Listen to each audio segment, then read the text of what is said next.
I am Monjeo Adapola Emmanuel. I'm of the Republic of Nigeria. Like Matthew, I'll be talking about racism, and I've dubbed my speech the tragedy of racism. Permit me to, before anything else, emphasize my viewpoint that white people, like black people, are all victims of a racist society, depending on the time and place of a racist expression. Once in the history of the United States, there was a prominent black American, famous for flexing her political muscles and conquering discriminative barriers as sexism and racism.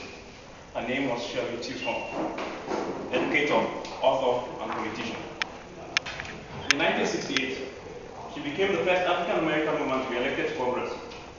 And she had many things to say about the treatment she got from society because of the shade of her skin. In one interview, she said, "Racism is so universal in this country, so widespread and deep-seated, that it is invisible because it is normal." On another occasion, she said, "My God, what do we want? What does any human being want?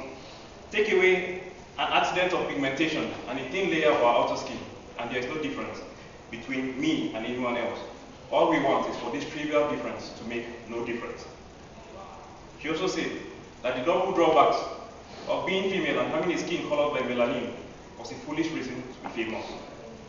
Iran also thinks that a genius is a genius, regardless of the number of morons who belong to the same race, and a moron is a moron, regardless of the number of geniuses who share his racial origin.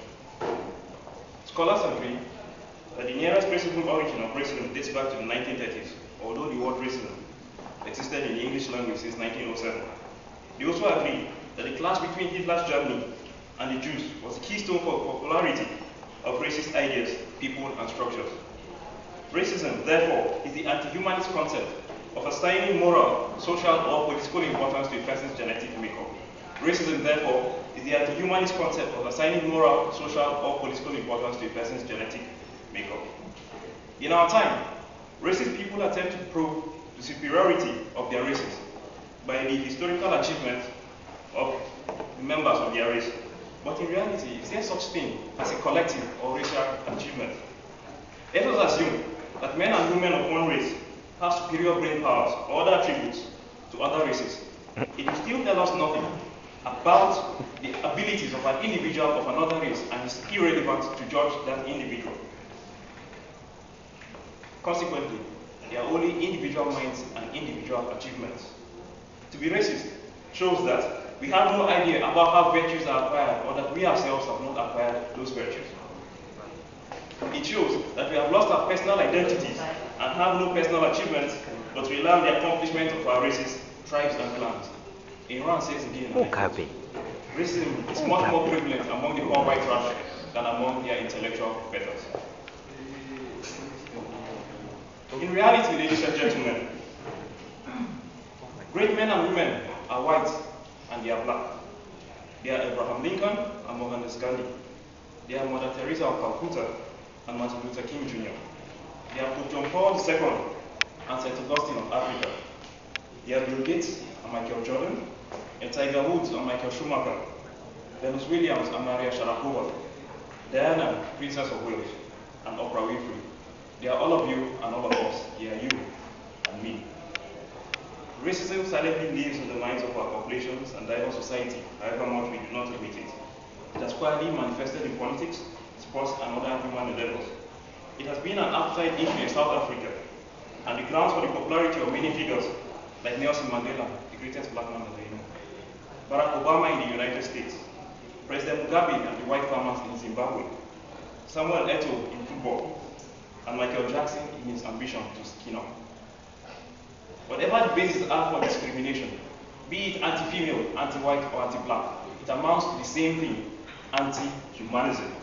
Yet, the worst anti-humanistic practice that I have seen is the domination of the white man by the white man, or the black man by the black man. It is a sacrilege. I believe that there is one way to overcome racism, by strengthening the values of individualism and constructing huge self-esteem among the people of a nation. I think so. Because individualism considers every man as independent and entitled to his own life, as a rational being, Individualism is the pursuit of individual rather than common or collective interest. In my words, it is self-respect and respect for others redefined. The enlightened society and the associations it forms can be accomplished only on the foundations of the rights of an individual.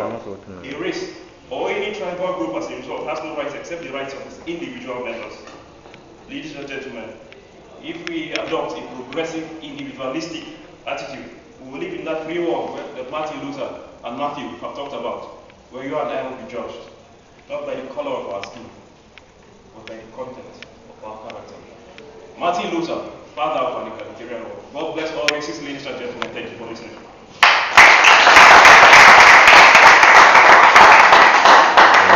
5 minutes chop. Yeah, 5 minutes 40 seconds. Where is the post?